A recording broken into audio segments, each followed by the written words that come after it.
it was one of those mornings where I woke up, and because I got to be on the air so early, I'm usually up, by like 5 a.m., right?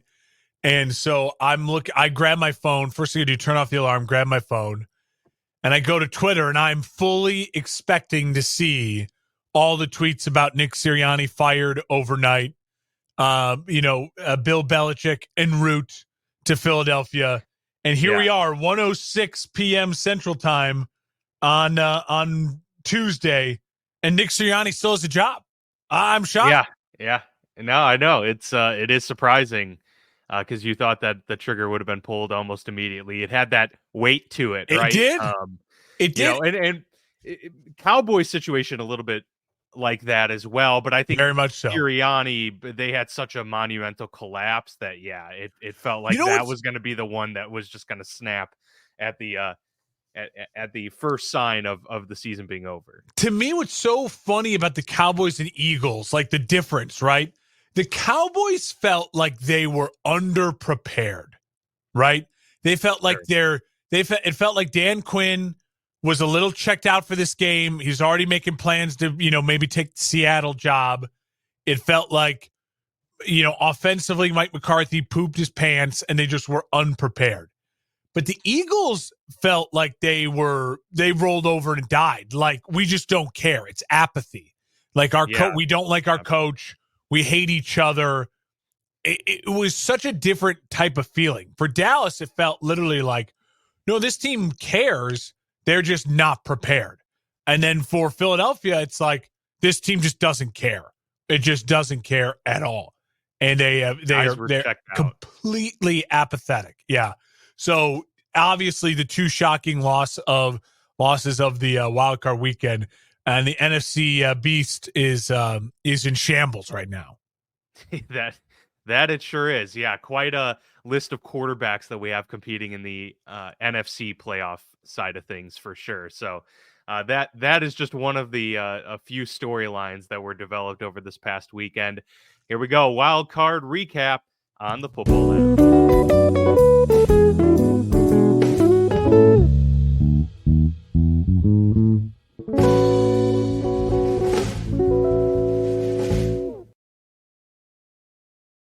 All right, so and then there were 8. We have 8 teams remaining in the NFL playoff landscape, 2 of which have yet to play a postseason game. So the 49ers and Ravens, will get to see them ball out this upcoming weekend. But we had 6 advance from this past weekend slate of games. Saturday, Sunday, Monday, we had games, had to shuffle a little bit, some crazy weather. But for the most part, a lot of what we expected from this, wild card weekend. And at the same time, you had some, I mean, disappointing maybe, but just really almost non-competitive games during this weekend slate. It was a little bit of a slow, kind of sluggish and rough start, I think, to the 2024 playoffs. Yeah, I mean, I looking back on it, I'm like, I was 5-1 in my picks for the games, but it just still felt like you didn't see things clearly. I thought Houston-Cleveland was going to be a close game. It was a blowout. I thought the Packers were going to get blown out. They blew out the Cowboys. You look at the Miami Dolphin Kansas City game. We thought weather would be a way bigger factor. I think we both thought lower scoring, close game. Wasn't that at all. Then obviously with the Bills and Steelers getting moved, that was a game that looked like it was going to be a blowout that the Steelers found a way to claw back in. There was just a lot of, you start going game by game as we'll pick apart. Every single game, even though I was 5 of the 6 games got right, it still felt like I just didn't have the right read on the way the games were going to go. And so that's what's such a fun part about the NFL playoffs, is it really is the one sport, unlike a 7-game series in the NBA. Or if you have a goalie who's standing on their head and is the hottest goalie in the world right now, that it seems more predictable.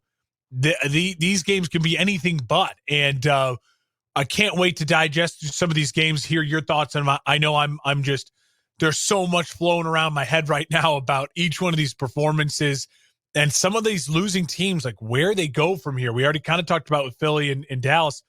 Seems like the offseason is just getting more and more interesting by the minute, and it's not going to slow down at all for some of these teams now that big expectations and big disappointments. Yeah, that's almost what makes the thumbnail for this episode, relevant is a few of those teams literally have fallen off a cliff. And so, I mean, the state of their franchise is completely in flux for several of these losing teams, others not so much. But yeah, excited to dive into things, and we'll start with the in order with the Saturday game and games, I should say, but the first of which being the Cleveland Browns at the Houston Texans, our first taste of the postseason this year. And, the Cleveland Browns really didn't put up much of a fight at all in this one. The playoffs started with an absolute blowout by the Houston Texans. CJ Stroud, coming strong onto the scene here as a rookie quarterback. 45-14 win. Houston advances. Home game for them. They were a home underdog, a rarity in the NFL playoffs, but that's what the case was for them. And, it was anything but in terms of the performance on the field. CJ Stroud led the troops. Really a complete game as well. It wasn't like they put up, a huge second quarter and that was it. No, they consistently scored every quarter of this whole game to the point where with about 8 minutes and 45 seconds left, they pulled all of their meaningful starters. That is that might be as big of a win in addition to just the win itself for Houston, that they're able to get CJ Stroud out of there and protect his health and, a little bit of rest. I mean, that's what a way to start your postseason career for DeMeco Ryans and CJ Stroud. Incredible effort by Houston here. And the Joe Flacco wave came crashing down. Yeah, it felt like the wheels just completely came off for Cleveland. And that takes nothing against what Cleveland has done this year. What Cleveland did with the insane amount of injuries, with the quarterback changes, for them to get to this point and to be favorites and to be, an 11-win team, it was an incredible season for the Cleveland Browns. But I think even if you ask Browns fans, like, you know what? No one's sitting there looking at that loss and going, we just squandered an opportunity. It felt like they had, had found a way with duct tape and smoke and mirrors and Joe Flacco becoming Jeremy Lin. You know what I mean? It felt like this insane run, and it just all came crashing down. And it came crashing down at the hands of a team that, credit to the Texans for help. I mean, they were flying around on defense. That Texans defense can really play. And then behind the quarterback, the young quarterback who I think is quickly becoming a top 5 quarterback in the NFL. And I think it's easier said right now because some of the big name guys like a Burrow, a Herbert, we'll talk about him coming on up here in a little bit. Jalen Hurts. I mean, some of these guys just had really, really bad seasons and rough seasons, whether it's for injury or what may have you be it, the way it ended for Hurts. And CJ Stroud is playing with an extreme level of confidence right now. And you saw it throughout the game, making athletic throws, standing in the pocket, moving around, every kind of throw. He's, we credit, and we criticize, a guy like Justin Herbert a lot for sometimes like, dude, you don't have to throw a laser every single time. CJ Stroud already feels like he has a complete understanding of the touch, when it needs to be a laser, when it's just those quick lob passes, when it's just a dump off, when it's a deep ball with a ton of air and arc on it. He's like a 5-tool prospect already, and he looks like such a veteran. And the offense, and you can tell the team just feels that around him. They rally around him, and that defense balled out. I mean, we knew Joe Flacco was going to make one dumb play, right? He made multiple dumb plays, and the Texans defense feasted on it. And by midway through the second quarter, that game was over. Yeah, I don't want to crown CJ Stroud too early, but he really does remind me in terms of the current landscape of the NFL comparisons to a Joe Burrow. I mean, because it's apt. Burrow pre all of these injuries, and probably still, is the case, is more athletic than he's given credit for, right? Yeah. I mean, he can scramble for 10 yards and move well within the pocket. CJ Stroud's very similar. I mean, I feel like he got knocked a lot for his lack of mobility, and then he showed that one big game, in the bowl game at the end of his college career that, oh no, he's got some wheels. And he really hasn't. I mean, I think he had like one rushing yard in this game. Like, he can win where, I'll scramble 40 yards, kind of like Mahomes does, or I'll just beat you apart from the pocket. He moves very well within the pocket. Now, he does have a good supporting cast around him. Like, that's the one thing where we can say, Trevor Lawrence had a really bumpy and rocky start, to his career because he had a terrible offensive line, not much surrounding him, and obviously a fractured culture. It seems like DeMeco Ryans, it's a great pairing. Like CJ Stroud is getting off on the right foot, and so he has all the makings and the setup for success to get a win for Houston. In this, after everything that's happened with Deshaun Watson, with the Nick Caserio and Jack Easterby and just Easterby, the whole dynamics there in the front office for a long time. It seemed like Houston was on a precipitous fall, and instead they get the coach right, they get the quarterback right in one offseason, and just like that, we're looking at a complete turnover. I would just tell Texans fans, go on this wave, ride this wave, be pumped about it, because we've seen how quickly things can turn. I mean, look at where Philly is a year ago versus now. Look at where Trevor Lawrence was a year ago versus now. Same thing with Herbert. I mean, it can Carson turn Wentz, the guy was on an MVP trajectory, and it 3 years of subplay, he's out of the league. Par performance, and he's out of the league. So it is. It can happen really, really quickly, but it feels to me like this is real, what we're watching with CJ Stroud. Now, they have a tough matchup. We'll talk about it, obviously on Friday's show. So, take the flowers now is a heck of a win because you got a tough matchup coming up on Saturday. They do. They draw the Baltimore Ravens. Obviously not an exciting situation for Houston to go to. There were other potential opportunities depending on who won. If Pittsburgh won, then Houston would have drawn the Chiefs. I mean, either way, it's a tough matchup for Houston. But hey, I mean, they're playing well. They're poised. They can certainly go into Baltimore and win that game as well. So moving on to the final game on Saturday, the Dolphins at the Chiefs. I believe, the fourth or sixth coldest game in NFL history. I think by kickoff, it was officially like the actual temp was like the fourth worst in NFL history. But if you'd go into wind chills and all that, I don't think they have all the. I don't think they have all the data for some of those older games. But I think with the wind chill factor that we know in modern times, it's like the coldest in modern times. Frigid situation there in Kansas City, and the Chiefs were able to. You mentioned it. It was still relatively low scoring. Maybe the Chiefs putting up 26 was a little bit surprising to have one team reach 26 points in these temperatures, but it really didn't seem to affect Kansas City very much at all. Miami struggled to get going in, any which way, especially on offense. Really, really struggled to move the ball deep down the field, which is their MO. They didn't run the ball very effectively. It was pretty much a total, shit show for the Dolphins. 7 points in the second quarter. Were completely shut out in the second half. This was all Kansas City this entire game. They win 26-7 handily. Mahomes looked great. Kelsey, a little uncharacteristic, had some drops, which it's like he's the one. The Kansas City receiving core has been drop city this whole year. Travis is the one you don't want to have the drops, but it worked out fine for them. They win by 19, advance. I don't think either of us were terribly surprised by the outcome. Maybe how it got there. But at the end of the day, Kansas City advances, and they look pretty good. And if there's any team that can right the wrongs of a underwhelming regular season, it's Kansas City. So this is a team we can knock down out in any shape or form. I will say, I was saying on the show on Saturday, I live fairly close to Kansas City. I'm in the same temperature bracket right now. Today's high was, I think, 5-6 degrees. Like right now, the high temperature and the minus. We're still in the minus with the wind chill. Like it's bad. It's getting better. Like the next couple of days, we'll get into the 20s and kind of out of the negatives. And by this time next week, we'll be back in the 40s. I went outside during halftime of that game, I bundled up, put the jacket on just to like kind of see. I don't know how. I really don't know how they did it. It's crazy. It was so insanely cold.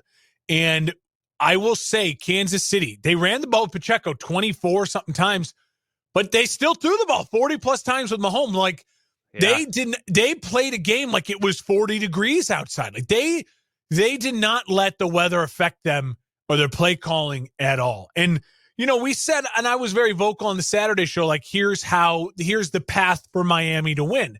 Was talking a lot about that. And I still think you saw what I was trying to get at, right? Like I think you saw like the Tyreek Hill with the big play, like it was in there for them.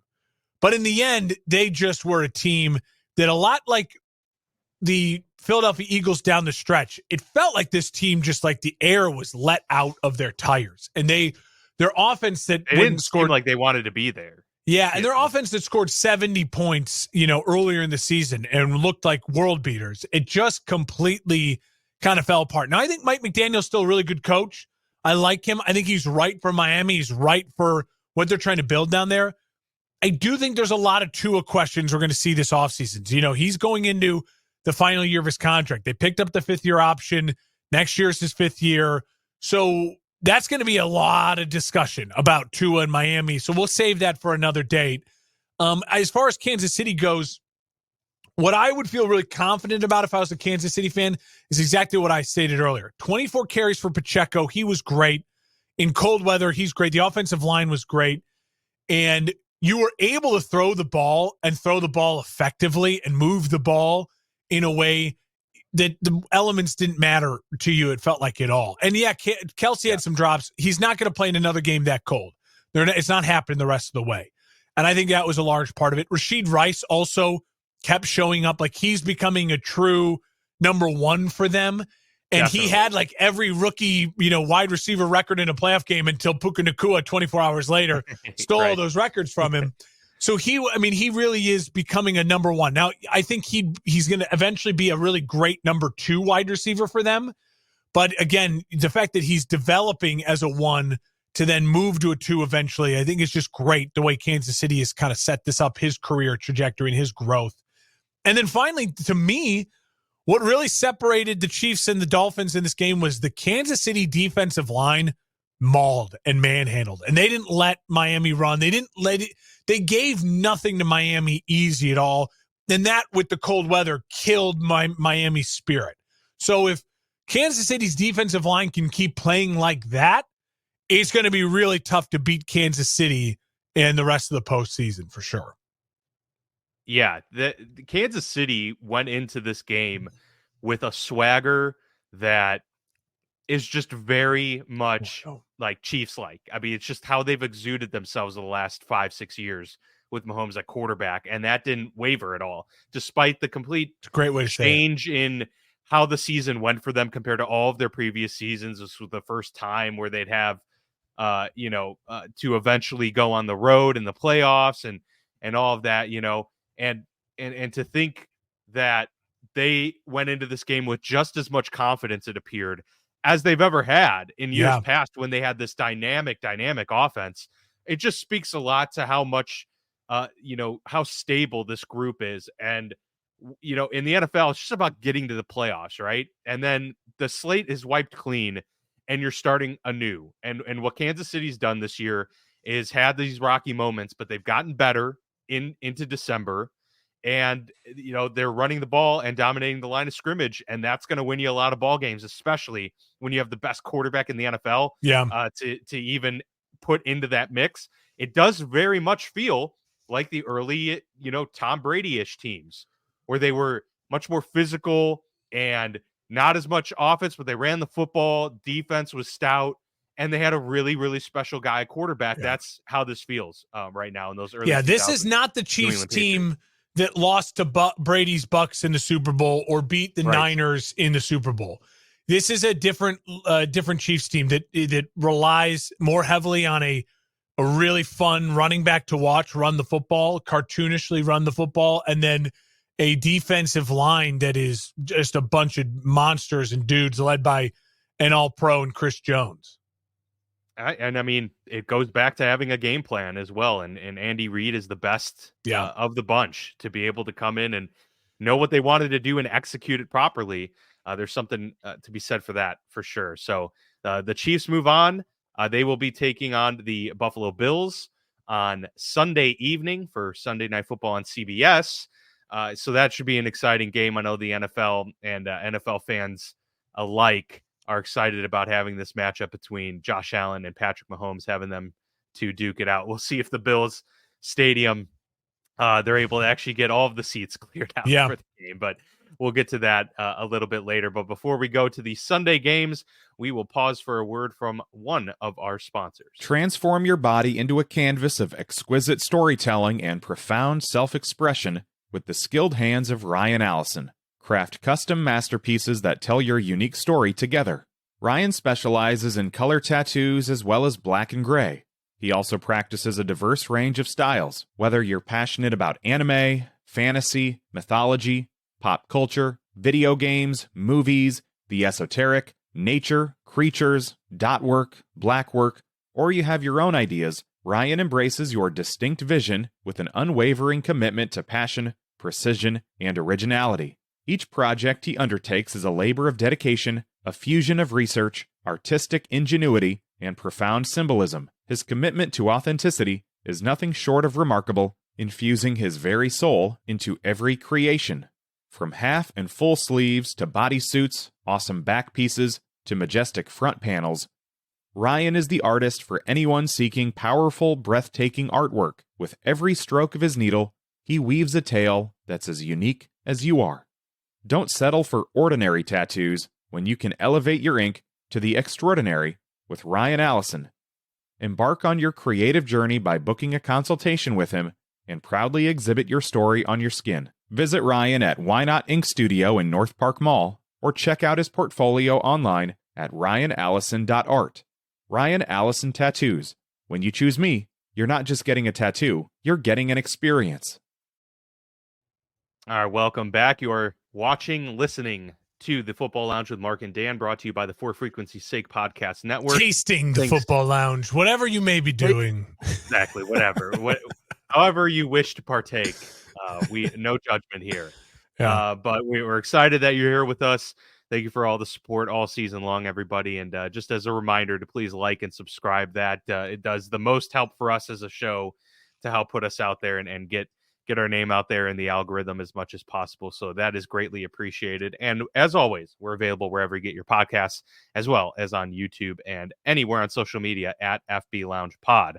So as we get into this Sunday segment of games, Mark, we're looking at two historic franchises in the Green Bay Packers and the Dallas Cowboys at Jerry's World. Cowboys go 12-5. A fantastic regular season. That's 3 straight years under Mike McCarthy that this team has put up 12 wins. Hard to imagine that amount of success has not come with a playoff victory. And yet again, they come up short. The Green Bay Packers, Jordan Love, pretty much dominate in every facet of the game. 48-32. I'm not even sure that final score really does it justice, just how dominant it doesn't. Of an effort that this was from Green Bay. And I'm not sure what I'm more impressed with, whether it's Jordan Love's, ability to improve throughout the year to the point where we're talking about him being one of the better quarterbacks in the NFL at this point, whether it's Aaron Jones, resurrecting his season late in the year, after he battled some injuries. But the biggest takeaway for me is that I still think that we don't talk nearly enough about Matt LaFleur and what he's been able to do with the Green Bay Packers. We've talked about the shortcomings with Aaron Rodgers and how, underwhelming those years have been because they should have gotten to the Super Bowl several times. But he took this team to 4 straight NFC championship games, and here we are once again with, the most adversity he's had to face as a head coach, perhaps. And he's come along bringing for all intents and purposes, a rookie quarterback, his first year as a starter, to the point where they're winning a playoff game on the road against Dallas and advancing to the divisional round. It's impressive stuff, and I think LaFleur deserves the majority of the credit for what he's been able to do with this team. Yeah, I think what LaFleur should get a ton of credit for is also the development of the young core, right? This is the youngest team to ever make the playoffs, and you can't say there's anyone's fingerprints on this. There's no Mike McCarthy fingerprints on this team. The only fingerprints on this team are LaFleur and Gutekunst, and I think that's really a special thing for Matt LaFleur. And when you look at what the Packers went through this season, there were times when we rightfully so were writing them off. And then we were on this show talking about, oh my God, man, the Packers just beat the Chiefs. And now they have a couple winnable games and they might be an 11-win team. What ends up happening is two really ugly losses, including one to the Giants. And you start looking around going, man, this team, they gave up, 20-something points to the Panthers. They almost lost that game. It's really getting ugly, and you start. They were hard to read, hard team. Yeah, it was just that. It feels like that college football team that just needed time to continue to mature and gel, and they had some real injuries during the middle of that part of that season, that run. And you're right, Aaron Jones is healthy now, and he is running like a madman. It is extremely impressive, and Jordan Love played a heck of a football game. Now, I think a lot of it was Love just, kind of saying, screw it. You could just see it in his confidence, the way his arm angle, some of those throws he makes were like, yeah, LaFleur is scheming this game well, but he's making the throws and he's making these decisions to ball out the way he did. You got to give him a lot of credit. Now, again, I don't know what this means long-term for Jordan Love. Just like we talked about with CJ Stroud, we have now this weird scenario where it's like 3 years ago we were talking about Deshaun Watson as like, oh my God, he went toe-to-toe with Patrick Mahomes in the playoffs, and now it's like the guy can't play. We last year how much we're raving about Trevor Lawrence, and this year's just been a disaster. So I will say this to Packers fans, they have a lot to be excited for. Absolutely. That was a heck of a win. It was a dominating win. Their coaching staff dominated the Dallas Cowboys coaching staff, because they're not as talented as Dallas Cowboys. Dallas Cowboys had 9 All-Pros. Now, I think that was a little overblown when you look at it overall. Those are the Dallas Cowboys, yeah. But even if you take 2 or 3 of those away, that's still a lot more All-Pros than the Packers had, right? And so Micah Parsons was a no-show in this game. As great as the scheming was from the Packers and the play of their young quarterback and their young wide receiver core, who you can just tell they're all playing free. Like, they all like each other. There's great energy in that locker room. And then the other side, as soon as Dak made a mistake, everyone's sphincters tightened. You know what I mean? You could just feel it. You could see it. You could look in Dak's eyes. I mean, and we all, as a crowd watching, knew exactly where this was going. They felt the pressure, and they crumbled. We had said it. We're like, Green Bay's biggest hope is that all the pressure is on Dallas, and it worked. It came out, and Dallas absolutely shit the bed. Dallas is a talented football team. Dallas has a lot of great players. They were outcoached, and their star players, their biggest star players, Dak Prescott and Micah Parsons, were no-shows in the biggest game of their season. And in a game where it was really important for Dak and his agent, we talked about it on Saturday, like, this is a negotiation game, is not great. It's not great. He's got one more deal this year. He's got his cap hit next year. His final year of the country. 59. Yeah, it's right? $60 million, $59.5 million. And he's got a no trade clause, and he's got a no tag clause. So this next year, he might end up actually making more money in his career than Deshaun Watson, and who got a $230 million guaranteed. Yeah, contract. because he will get a contract somewhere, whether it's in Dallas or somewhere else. He's Kirk Cousins in terms of that, super smart in terms of just getting those contracts and getting that money for sure. So as much credit as I give Green Bay, and they deserve a lot of credit. They came out like a team that played with, they have nothing to lose. They threw everything, and they didn't hide anything. It's not like Green Bay was like, oh, we can't reveal this. They threw everything at the Cowboys. It felt like the Cowboys were disjointed, unorganized, unprepared, and then got really, really tight really, really quickly. And their offseason is going to be fascinating. I fully expect Nick Sirianni to be fired. I don't expect Mike McCarthy to be fired. I just don't think Jerry works that way anymore. He's not a young man, and it's a lot of work.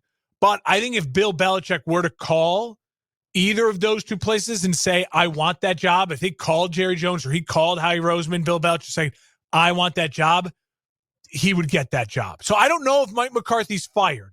I feel like Sirianni should be fired. Mike McCarthy got a lot out of Dak Prescott this year, 12 win seasons, 3 in a row. He's done a lot of good there. It just hasn't translated to playoff wins.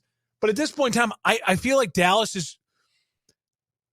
They're not like Kansas City. They're not like the Patriots. Like they're it doesn't feel like they feel a lot more like the Steelers, where they're just like, okay, great. Yeah. See you next year. Yep.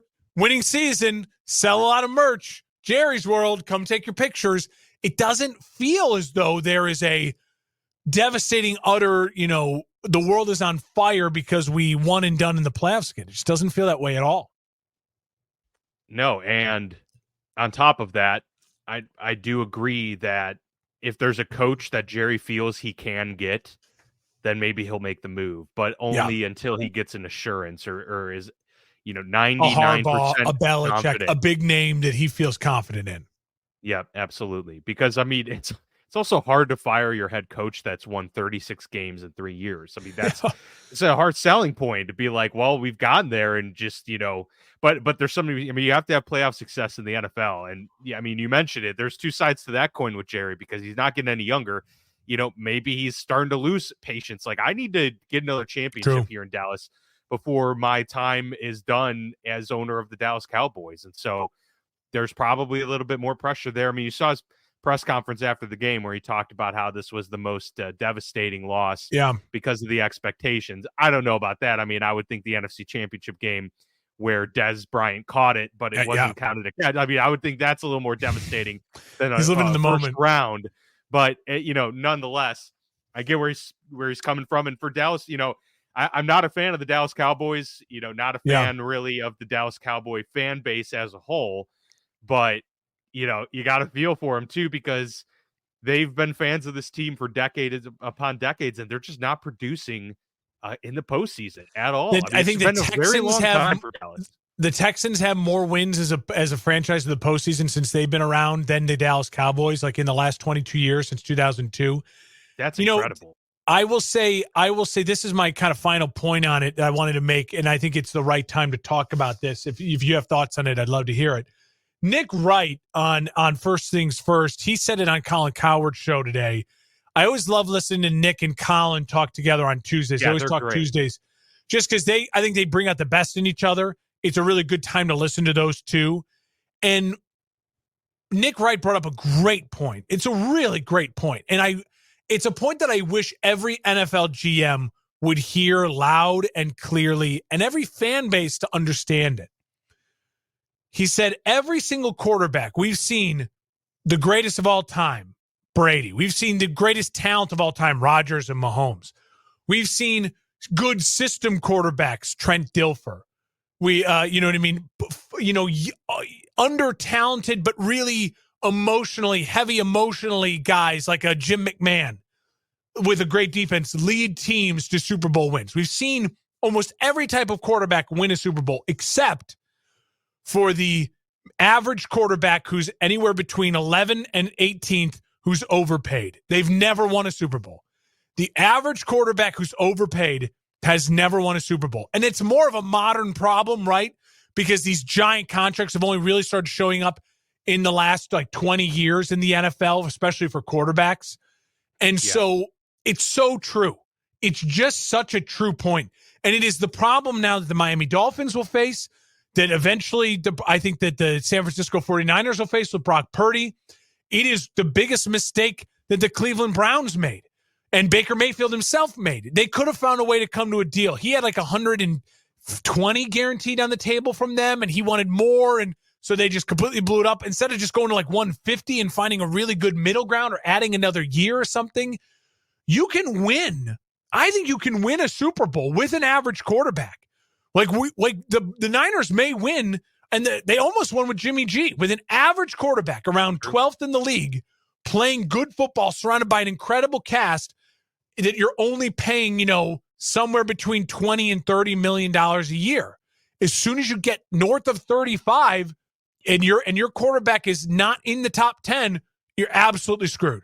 It is an absolute guarantee you will win regular season games. You will not win a Super Bowl. It's a guarantee as of right now. It's hit 100 out of 100 times. That's the situation Dallas finds himself in. The new situation we're finding too, though, is these mega talented guys who've been mega paid, Herbert, Hurts, Burrow, who don't have a ring. Allen, where do they fit into this now, right? You feel just comfortable still paying those guys because in the end you feel like they have still the Lamar. They have still the upside that can just will their team to a Super Bowl. But even that is something we have only seen with Patrick Mahomes, where the mega talent with the mega contract win a Super Bowl. So it's a unique situation to be in. And it's one of those things why I feel in my fandom, in my team, the Bears are in a good spot. If you go to rookie, you restart the pay scale. And if you don't go with a rookie, Justin Fields hasn't done anything yet to prove that he's worth $40 million. Yeah, you might be able to get him for $28 million a year, $29 million a year, $30 million a year, which if that, then your team, you can build a lot of talent around your quarterback if you're only paying him $30 million a year, not 45 for North. I think it's a very interesting conversation topic because, I was looking up because I thought, well, wasn't Joe Flacco making quite a bit of money? But he didn't get the money till after. He didn't. Yeah, it was. He went on the run. Where he got it was a contract year for him, and he went on the run. And it's the same thing. If Dak would have went on this run, Dak would have got himself another $300 million, and he still might because Jerry's crazy, but he could have got himself a gigantic bite at the apple. And there are guys now still in this playoffs, we'll talk about, on Friday's show, that have a chance still, like the money's out there. Go get it. Sure. Yeah, I mean, we're entering a different era of conversation when it comes to quarterbacks as well. That's why this is going to be very interesting to see how we're talking about this in 15, 20 years. Yeah. Because, on top of the difference in high paid quarterbacks and how that's ballooned over the years, and especially in the last 10 or so, we're also talking about more quality quarterbacks coming into the NFL. I mean, it's funny because when we look back on the heyday of our, childhood viewing, it was basically, for the most part, Brady, Peyton, Ben, Breeze, and Aaron, right? And then, if you want to throw Favre in there a little bit earlier, sure, it's like 6 quarterbacks or so. A kid growing up like at 10 years old right now, when he's 30, is going to be like, yeah, dude, remember that era of Burrow, Herbert, Trevor, CJ, Lamar, and they're just like just rattling them off. There's going to be 20 good quarterbacks in the league. Starting next year. It's wild. It's a wild time in the NFL for sure. Dak is, to me, more pressure. Yeah, there's more pressure on the Steelers, Washington, the Giants. Everyone's getting a quarterback, man. Like Brock Purdy was Mr. Irrelevant, and he's leading a team, to a first round bye. You gotta find a quarterback or else you're doomed. It's over. Well, and again, a lot of it starts with the organization and your head coach. Like it works in San Francisco. Brock Purdy works in San Francisco. Tua, for the most part, works with Mike McDaniel because of the way they coach. They want to build their team. Greg Olson said it. He tweeted out, and I retweeted it as well. He's like, unless you're running the Shanahan offense, you're failing your quarterback if you're just putting him in shotgun with 4 wide, 5 wide every play. It is you're asking them to do something that only 2 or 3 guys in the NFL can do. Josh Allen, Joe Burrow, Patrick Mahomes. Like that's it. Like those are the guys who can consistently shotgun 5 wide. Let me pick them apart. Let me be the greatest player on that. Like that's it. So even the really talented other guys, like obviously Lamar works within a really unique system for himself. And he's now surrounded by some really good wide receiver talent.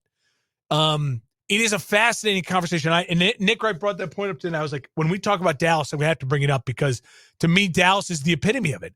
You can win a bunch of regular season games. You can put up a bunch of stats. Second team All-Pro for Dak, great.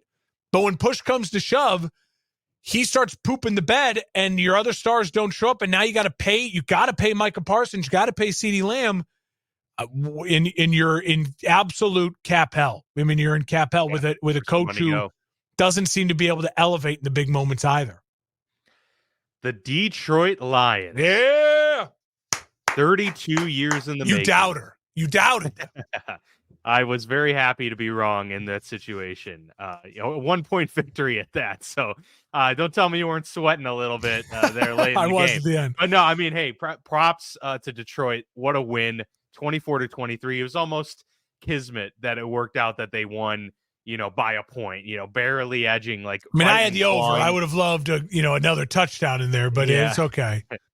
For sure. Well, Dan Campbell, what he's been able to do, the rough, you think about 0-16 for all those years ago, but even when Dan Campbell took over, they were 0-10-1 at one point before they got their first victory. What was that? 2020, I believe, or 2021. 2021 with Jared Goff, they ended up 13-1. Yep. And then to go from that 2 years later to hosting themselves a game, winning their first playoff game in 30 years and advancing, and getting another home game here coming up this weekend. Incredible stuff. Props to them. Obviously, this was a game dictated a lot by, mitigating mistakes and just kind of staying the course. I mean, Matthew Stafford played well as a quarterback from that position here. Puka Nacua, you already mentioned him, setting rookie records. What a quality find he was in the draft, and he had almost 200 yards receiving in this game. Both teams fought and battled hard. Detroit had that lead early on. Rams started to come back, but then Detroit, holds them off there in the second half. It was a full team effort from both teams. It's just the Lions, came out on top with a 1-point win, and you could feel the energy exuding from Jared Goff, from Dan Campbell, the team, the speech after the game, the stadium. I mean, it was electric. It was awesome, really cool.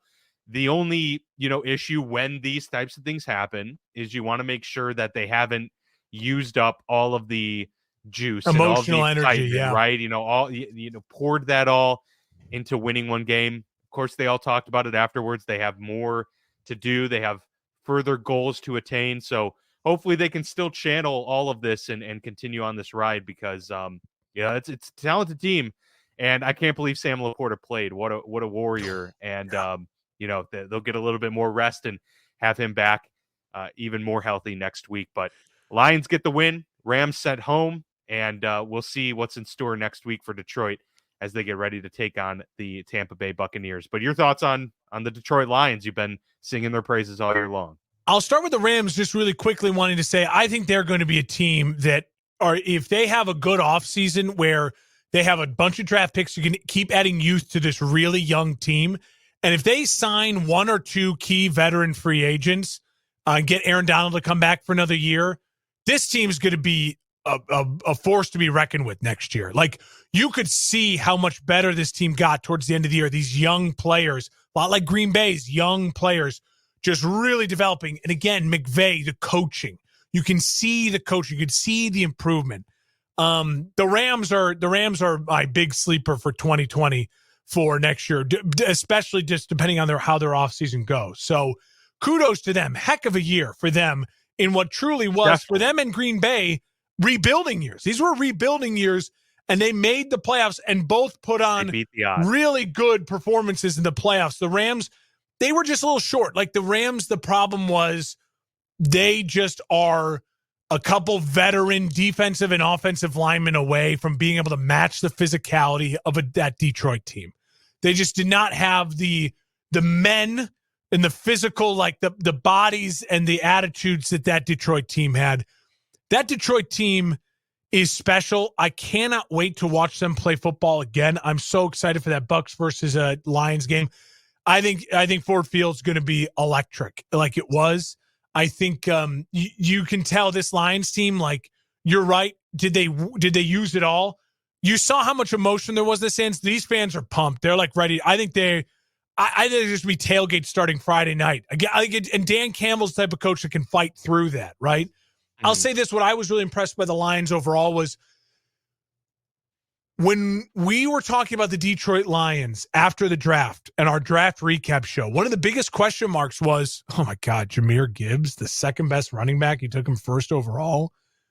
They paid David Montgomery. Did they really need to spend $20 million 2 years on David Montgomery? Ugh, they let go of Hutchinson, of the tight end. Why can't I think of his name? They sent him to Minnesota, Hawkinson. Yeah. And you're like, oh God, man, Detroit, like, I really liked what they were doing, but this offseason, this trade is just weird. Look at like their GM, the way he's built this roster and this team. they're not going to be able to compete with every single buddy, because if they're playing Miami in Miami next September, these are a bunch of big uglies and physical team that probably would lose that game. But in January and December football, and I know they don't really have to go outdoors again. They might have to go to San Francisco next, in the NFC Championship game. This team is built for this type of football, and they're indoor cats, like the speed of Amon-Ra St. Brown, Jameson Williams. They're in a dome this week against Tampa Bay. They'd be outside against San Francisco in probably decent weather, and then they'd be playing inside in Vegas in a Super Bowl. Like, don't kid yourself. This Lions team is the sky's the limit for them right now, and they are on an emotional roller coaster, feel like a team of destiny. I don't know if the Lions are building a 5-year dynasty, but they've built a team in this window right now over the last couple of years of 3-13-1 to just barely missing the playoffs last year to this year, and they keep adding physicality.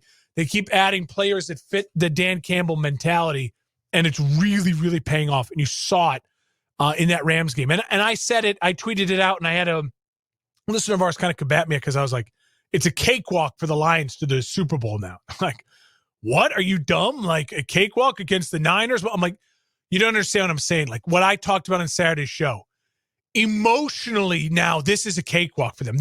They've popped the pimple, right? Like, the cyst has been Dr. Pimple Popper. She got it out. Like, it's gone. The weight of that is done for the Detroit Lions. They won a game at home against Stafford. Everything else now is going to feel so much easier for them. So much easier for them emotionally. They can just go in there and just be like, we're a big, bad physical football team. Love the scenes in Detroit, listening to Ford Field. It was the loudest atmosphere of the weekend. A hell of a game. It was my favorite game of the weekend. It was terrific. It was the best game of the weekend. And so happy for the Lions fans. Now, I say all this knowing that I really, really, really want my team to look like the Detroit Lions. I really wish my head coach was Dan Campbell. I think he should have a job for life in Detroit. I think just build the statue of him already, even if he doesn't win another game. And what he's done for this franchise and that organization, it's been special. And Jared Goff is the right quarterback for it. I laugh because I'm like, obviously, if Matt Stafford was with Dan Campbell and this team, I would think they're even more of a dangerous team because Stafford is a top 7 quarterback in this league. He's so good. He's so good when healthy. But they're also running an offense that fits extremely well for what Jared Goff does. And he's kicking ass in the offense. He really is. The play action stuff, hitting receivers in time. I'm all hyped up for the Lions. I'm hyped for the Lions. For as physical as they are defensively and offensively too, but they've got some skill dudes that are flashy and burners, So they really match that well. They combine the physicality, that type of approach from their head coach. But pairing it with, but we can still get a 60-yard deep bomb to Jameson Williams, or Jahmyr Gibbs can, take one cut and he's off to the races. I mean, they've got a lot of special playmakers on this team too, and that's why. And they're all young. It just goes to show. It just goes. And Jared Goff's not old. Like, I mean, Jared Goff is. Probably 29 would be trying to get 30. He might have just turned 30. He was first overall pick in 2016, so he's not even been in the league 10 years. So. For people like they need to find Goff's replacement, no. Like this is Goff is riding it out with this group, whatever this group looks like. It feels like he's earned that right. He brought Detroit their first win in 30 years. I will just say, as a fan, I'm happy for Lions fans because they've had to fight and defend their fandom for decades, right? And. Sure. It's paying off in oodles. And they have a head coach and a GM who get it, who are on the same page, who are making, they were celebrating that Jahmyr Gibbs pick and people were mocking them online. Like, what are these idiots doing? You just paid a running back and look at what's happening. He's a gigantic weapon for them, a weapon that so many other teams wish they had right now. And would be so much better if they had a weapon like that. David Montgomery perfectly. They've it's built a great marriage. With that offensive line, they've just built such a solid football team. Absolutely. So they're moving on to take on the Tampa Bay Buccaneers on Sunday. The Steelers fall to the Bills 31-17. You were on the ride. Emotional tweeting roller coaster. Oh, dude, I was, I had a few glasses of wine, so the emotions were flowing, and it was a tweet storm for sure. And obviously I was, it was an emotional roller coaster of a season with the Pittsburgh Steelers, no question. And I was just happy that they were in the playoffs and was half expecting them, to be ousted in the first round. But all of that being said, I still don't think it serves as an excuse for having yet another year of not having a playoff win. It's every team has excuses. The Steelers may have been probably more injury riddled than most teams, them and the Browns in the playoffs, but exactly. And so, but that's the thing is, people deal with those types of adversity every year and are able to put together one playoff win in 7 years, and Pittsburgh hasn't been able to do it. So that was certainly frustrating. The thing that made me the most mad, and one that's going to take me some time to get over still, and it usually doesn't boil down to one play, especially in the first half, but in this case it does. To me, they had second and goal. Yeah. They were within, they could have gotten into within one score, and they go empty set on second and goal from like the 4 and throw a pick. And that, and right then I was like, that's game. Like that's, you barely have gotten into this area. You have to take anything that you can get.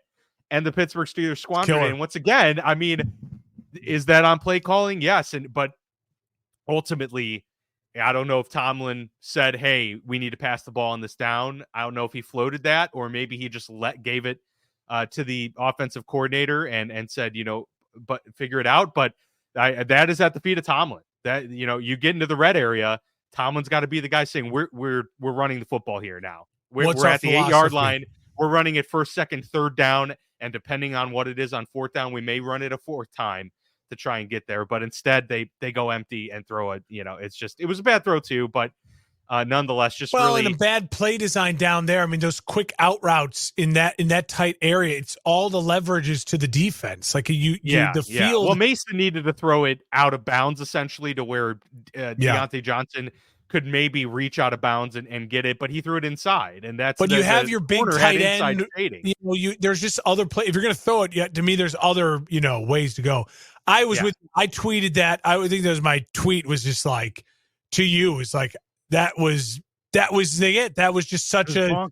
It was a dagger. It was really a dagger. Can I'll say I want to hear more from you. So I'll just quickly say for the Bills, a really nice win. Because especially when Pittsburgh climbed back in that game, and all of a sudden you're like, crap, this is a 2-score game. Like, and then I think it was a 1-score game for a while. Like, it was 24-17 at one point, but then they instantly went back and made it 2 possessions again. And Josh Allen put the cape on, and it showed you again why he is one of those 3 or 4 guys in the league that can do things that no one else can do. And they have their own styles. He really is built for moments like that and built for playoff games. And he is one of those guys that your franchise would kill to have. And so I think Buffalo, you could also tell they're just playing with it. It feels like the weight has been lifted off of their shoulders. There's no pressure that people picked us. We have to do that. Like, it just feels different for Buffalo right now. And the running game feels different. So there's a lot to be like if you're Buffalo. And obviously we're going to talk a ton about that game Saturday on Sunday on our show on Friday. So I don't want to start previewing it yet. I'll ask you this about the Steelers. We'll go back to the Steelers. We just had the big discussion about middle-of-the-line quarterbacks and how you have to build around guys who you feel like are average talent. This offseason starts, to me, with Mike Tomlin walking off stage, not giving the reporter to even a chance to finish the question, asking about Mike Tomlin's got 1 year left on your contract, out. Bad luck. Bad look. Where are you at? Like, to you as a diehard fan, but also as someone who tries to analyze the game. So much is on me as like I'm in that same boat for what do I want to do with my team, right? Number 1 pick and all that. For you, what would be a home run off season for this team? Like, I not only want this to happen, I feel like this needs to happen. What is the quick elevator pitch on a home run off season for the Pittsburgh Steelers?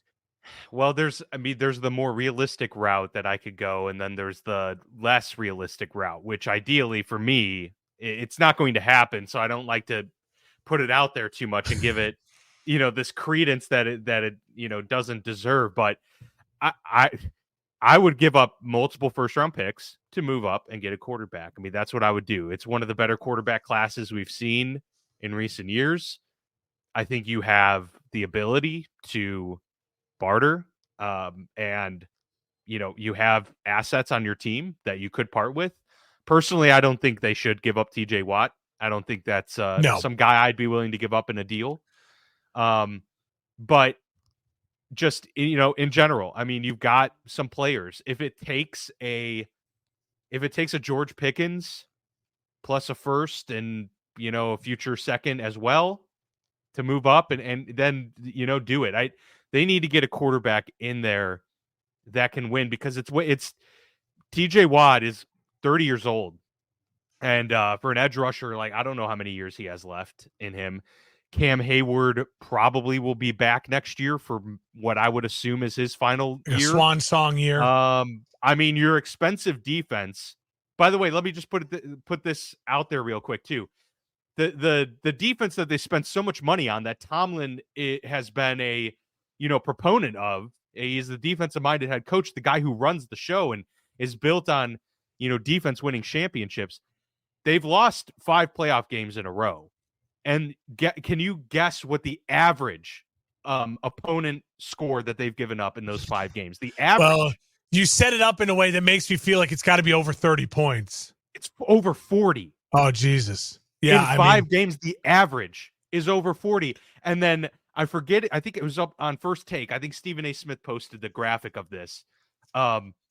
Their average points, or not even just average, their points down in the last 5 playoff games before they score was 21, 28, 35, and 21. So they were in giant holes. Down 21, 28, or 35-0 in their last 4 playoff games. And that's not serious. But can I argue in defense of Tomlin? Can I argue in defense of Tomlin? He doesn't have an offense that can control the clock, and score. And so it is tough. I also think but a lot of teams have had lesser than offenses that have stumbled in playoffs and they've won games. But look, I didn't want to derail it too much. Like, my ideal offseason would be they trade up and get a quarterback, right? Yeah. And then make a splash OC hire. But the more realistic route is you make a splash OC hire and you hire like 4 more assistant coaches, because they have 8 coaches on their staff. Like, it's the small staff by a large margin in the NFL. And I truly think that's a big problem. I think it's a huge problem. I agree. You can have too many cooks in the kitchen. You can also have way too little. And the problem is when you have that little amount of people is that different coach. Think back to when I stopped playing in high school. You stopped playing in high school, but there's always different voices that resonate with you as a player, right? Yeah, that you can connect to say, I don't really get what the message is coming from the head guy or maybe the main assistant, but this quality control person or this assistant, defensive line guy, he really makes it make sense for me. And I can find my way in, or whatever it might be. I will say, I think Pittsburgh is going to be one of the most interesting off seasons have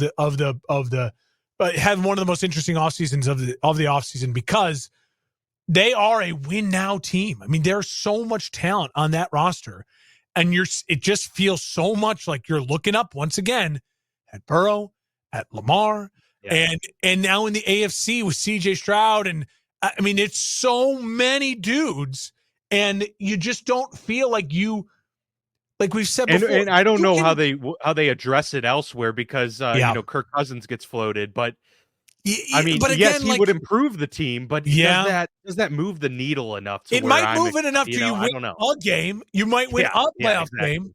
But again, I think the problem with Pittsburgh right now is that if you have a defensive head coach like the Chicago Bears, we're in the same boat. If you have a defensive head coach, you need a transcendent quarterback talent, or else you're screwed. Because if you're a defensive head coach, when's the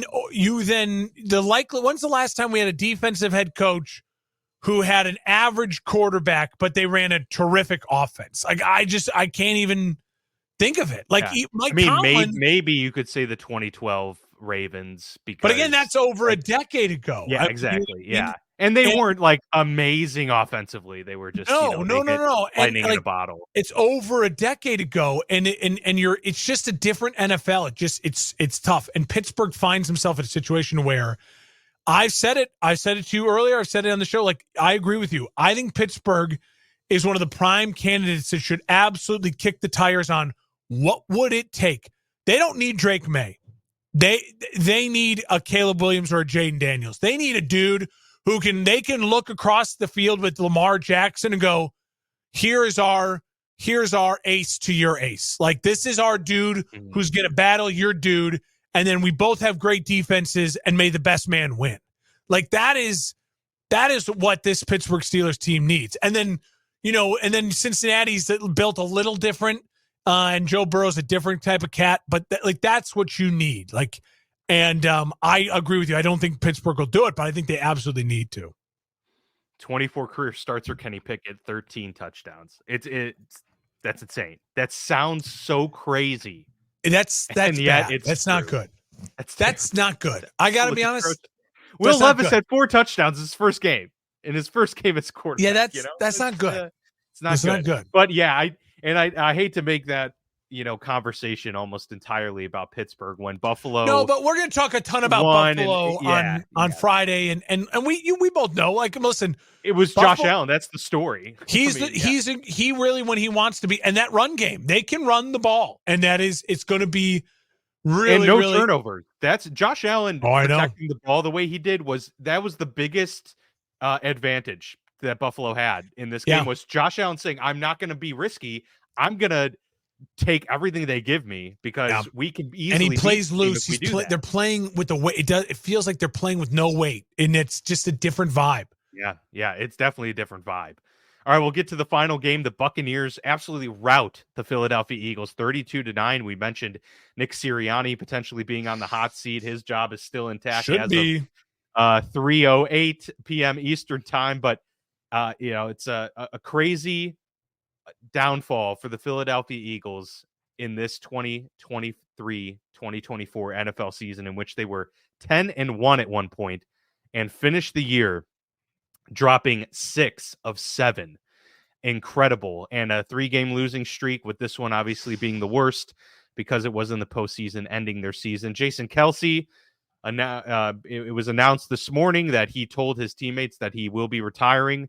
So they're going to lose their several-time All-Pro center, potential future Hall of Famer, and possibly losing some other guys to free agency and or retirement this upcoming year as well. So a lot is in motion for the Philadelphia Eagles. Meanwhile, Baker Mayfield and the down and outs, if you will, the Tampa Bay Buccaneers, who basically everyone said after Tom Brady left, all right, well, that was fun while it lasted. They're going to have to strip it down to the studs and start all over again. Yeah. Well, the remnants of that Tom Brady team still remained, and they fought, and they get to fight on for another day with their cowboy gunslinging quarterback in Baker Mayfield leading the way. Impressive performance from the Tampa Bay Bucs against this, really down and out Eagles team. But the fact that you took advantage and, put the foot on the throat, as they say, to Philadelphia when you could have easily, gotten tight and a little nervous.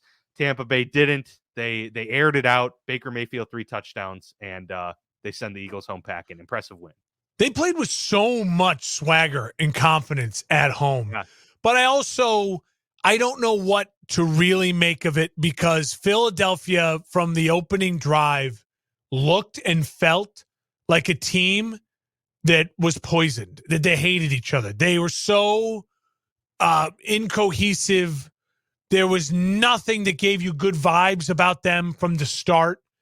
And you could just feel them on the sideline. I mean, Dallas Goedert started yelling at Jalen Hurts. It just was, if Tampa Bay's receivers and running backs didn't drop like an insane amount of balls in the first half, that game would have been just as ugly, if not worse, score-wise than the Cowboys-Packers game. Like, I mean, it had all-time ugliness written all over it. Mike Evans dropped a sure touchdown. Rashad White dropped a couple balls. Otten, the tight end, dropped a sure big gainer to put him in a scoring position. It was dominance from a Tampa team, but it was definitely felt like they were a team that was taking advantage of a team that did not want to be there. I mean, it just felt like a Week 18 game where Tampa was win and get in, and the Eagles, their season was already determined, right? Like that Sure. is the energy from the sidelines and the look and everything. It's like, oh, it's just win and get in for Tampa. They have to win this game. And for the Eagles, it felt like, oh, they already made plans. Like they already know what's going on. They're just here because they have to be here. And that is a complete indictment on the head coach. I mean, I'm not one who loves to call for people's jobs. And if Nick Sirianni had won the Super Bowl last year, this season, the way it fell apart would have been forgivable. You say, all right, the dude hired some of the wrong coordinators. Things got a little ugly, but you give him another year, give him a chance to right the wrong, get Matt Patricia out of there. He's a cancer. And really get some guys healthy, work on the back end of that defense. They're going to be okay. But because they lost that Super Bowl, and the way Sirianni, his opening press conference went, which we remember, you and I talked about, us both being not Sirianni fans, seemed like a weird hire. Press conference went bad, but then he turned things around so quickly.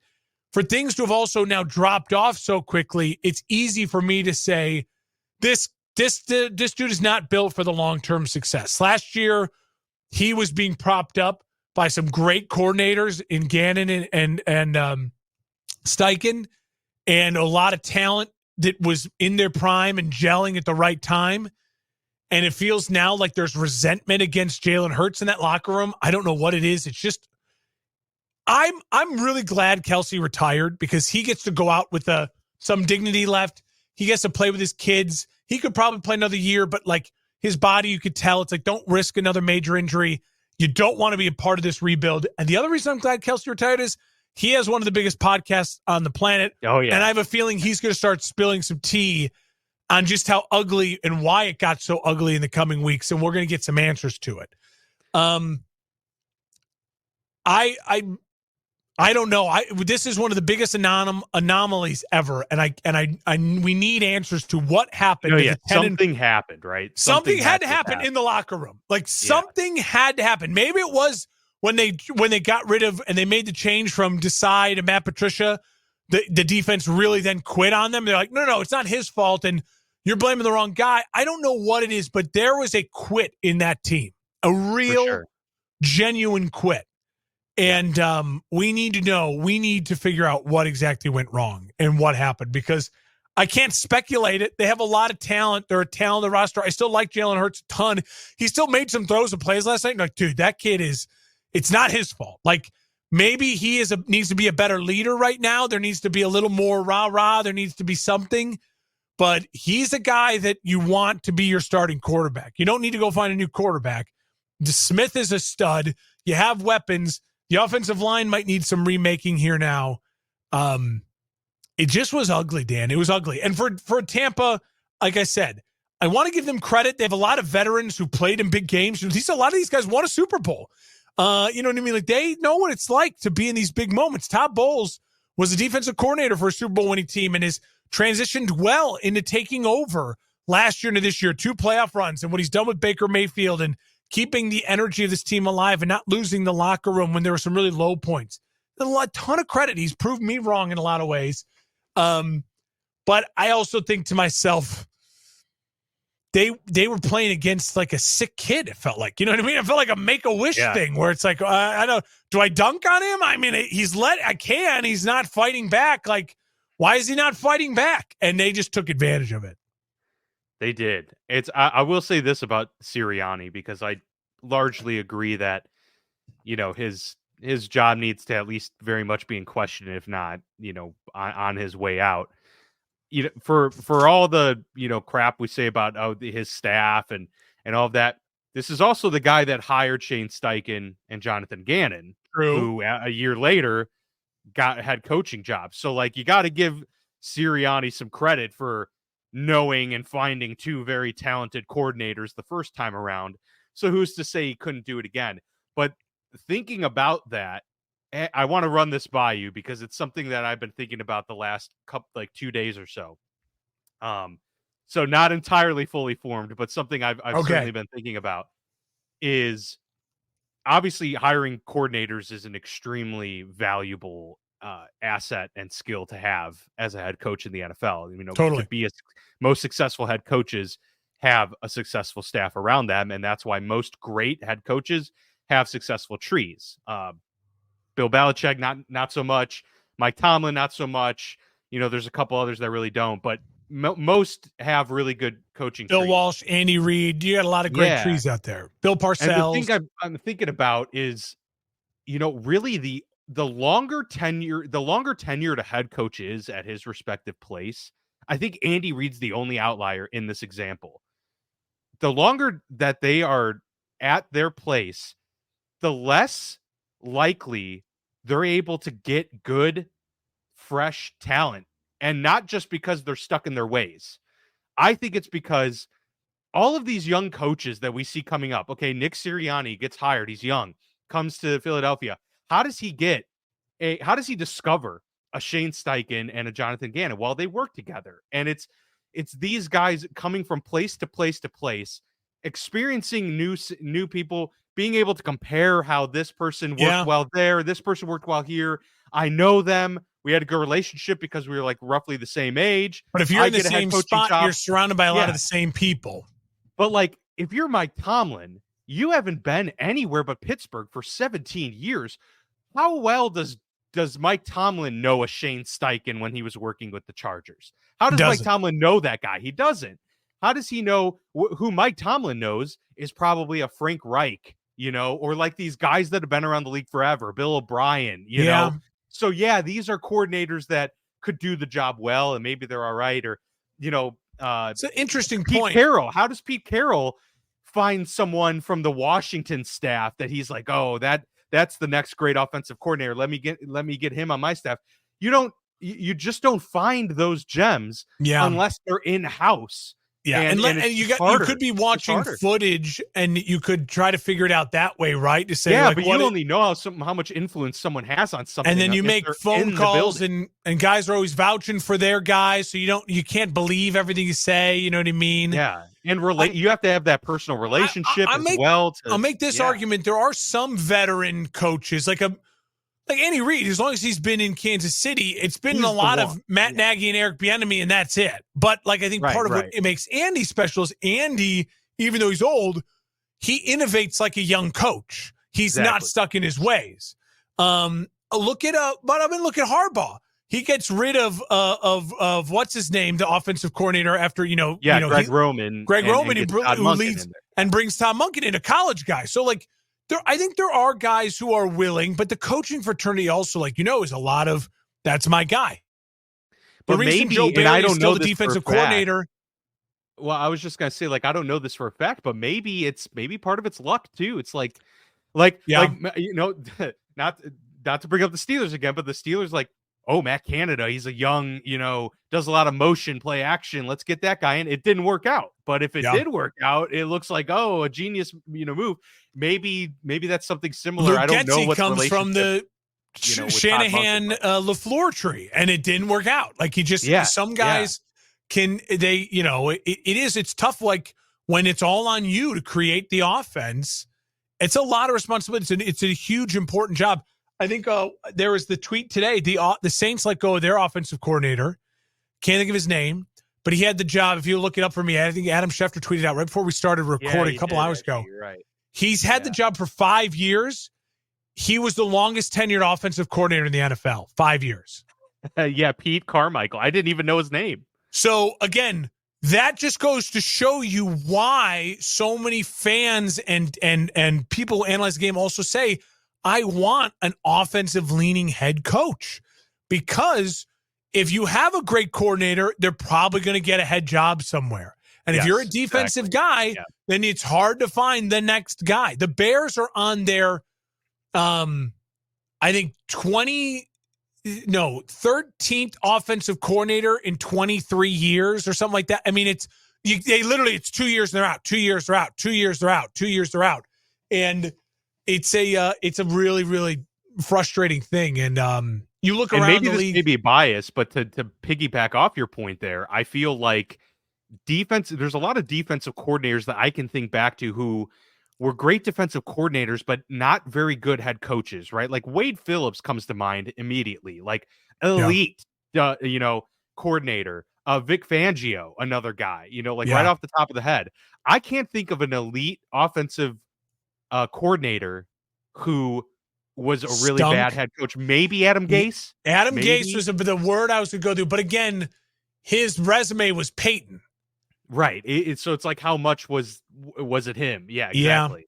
Yeah. So because a lot of times if you have a good offense, you could be a bad head coach, but if you have a good offense and you're running the ship with the quarterback, I mean, that gives you a longer, leash. And It's just an interesting thing.